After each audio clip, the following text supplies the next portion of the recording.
Hey guys, so just wanted to give you a quick overview of my FPV Pod version 2. If you remember in my original video, my original FPV Pod was made out of balsa, and I had glued it together using super glue between two pieces of balsa that were butt jointed together. Now this worked out pretty well for my initial uses. The camera was also held in with super glue. However, the problem with this setup was that every time I did a rough landing or I had a crash, the balsa would fall apart or break apart at the glue joints so that I would have to rebuild the entire FPV pod. Also, on top of that, the camera wasn't very well protected, so in a crash, the components on the camera were liable to damage and things like that. So, in order to fix those problems, I wanted to use a different material in my revision 2, and that's what I have here. So in this version of my FPV pod, I actually made it out of aluminum, as you can tell, and it's 28 gauge sheet metal that I got from Home Depot, and I cut out a strip of it about the same width as my camera, 39 millimeters, and then I just took that one strip and bent it into a U shape like you see here. So at the front of the FPV pod, I drilled a hole that's 5/8 inch in diameter, and then I cut out a small notch at the bottom to let the set screw pass through. And then on either side of the 5/8 inch hole, I drilled two smaller holes for these Phillips bolts. Now the reason I used those Phillips bolts in that location was because the lens housings for these cameras look like this.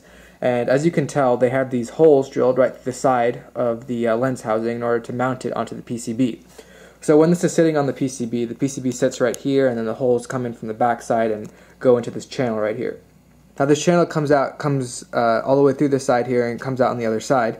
So when I decided to mount my aluminum to this, I thought, okay, if I just put another screw on this side, I could meet this other screw halfway into this channel right here, and then that would be completely fine. There wouldn't be any interference or anything like that. So that's what I ended up doing here. I mounted the aluminum right up against the lens housing, like you see there, and then these Phillips bolts go right through just about halfway into that channel so that they don't interfere with the screw coming from the PCB side. Now the reason I didn't go through and use the four mounting holes around the PCB was because I didn't have any standoffs, nor did I have any bolts that were small enough to fit into those locations. So I'm not sure if this is the best way to do it or even if it's a good way to do it, but right now it seems to be working. I haven't had any issues with mounting at this location.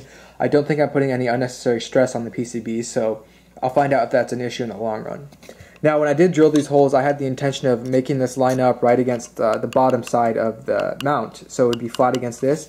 However, I must have measured it just a millimeter off because you can see that the PCB is actually hovering just above the bottom of this mount. So I don't know if that's a problem either, but I haven't noticed any issues with that being there instead of completely flat against the bottom. Now on the back side of my FPV pod, I also had the same 5.8 gigahertz 200 milliwatt transmitter that I had on my original FPV pod.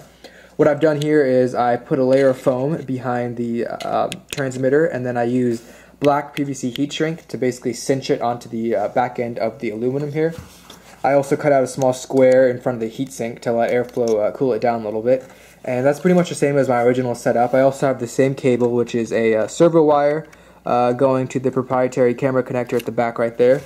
And on the other side here, I have a JST coming out of the positive and negative terminals going into a servo connector. So that's also the same as my original FPV pod. Now just a couple things to note about this specific FPV pod in comparison to my first one. Due to the fact that it's aluminum, and I didn't realize this until after I built it, the entire pod sort of vibrates and flexes in this direction, both the camera side and the transmitter side. On top of that, the Velcro at the bottom here isn't the most secure connection when I'm mounting it to things. It has play in all different directions. It also kind of gives way on top of the aluminum flexing as well. So when I put this on my quadcopter, I was expecting to get a lot of vibrations and a lot of jello shots. However, when I put on my quadcopter, I ended up getting incredibly smooth video, more smooth than I've ever seen on any of my FPV setups. So I think it has something to do with the fact that this aluminum bends and flexes on top of the fact that the Velcro isn't well connected to the bottom of the quadcopter, so I'm not getting a lot of vibrations actually coming through to the camera itself. And just to let you know, my quadcopter has 2 bent shafts and 4 bearings that are completely shot, so the entire thing vibrates like mad, and this thing doesn't pick up any of those vibrations when I put it on there and fly FPV. Just a couple more things. The camera weighs in at around 50 grams, I believe. My scale isn't terribly accurate, so I'm not exactly sure if that's the right weight, but if you guys have built an FPV pod, or if you can guess from looking at this the weight of the setup, do you think it would be around 50 grams? Could you let me know in the comments, or just contact me and let me know. 50 grams isn't too heavy for any of my models, definitely not heavy for a airplane, and definitely not heavy for a quadcopter that uses 10-inch propellers. So this is pretty easy and pretty versatile for me to use on my different setups without actually weighing it down too much. Okay, well, that's my FPV Pod version 2. If you have any questions or comments, just let me know in the comment section below, or contact me and I'll get back to you as soon as possible. Alright, thanks for watching.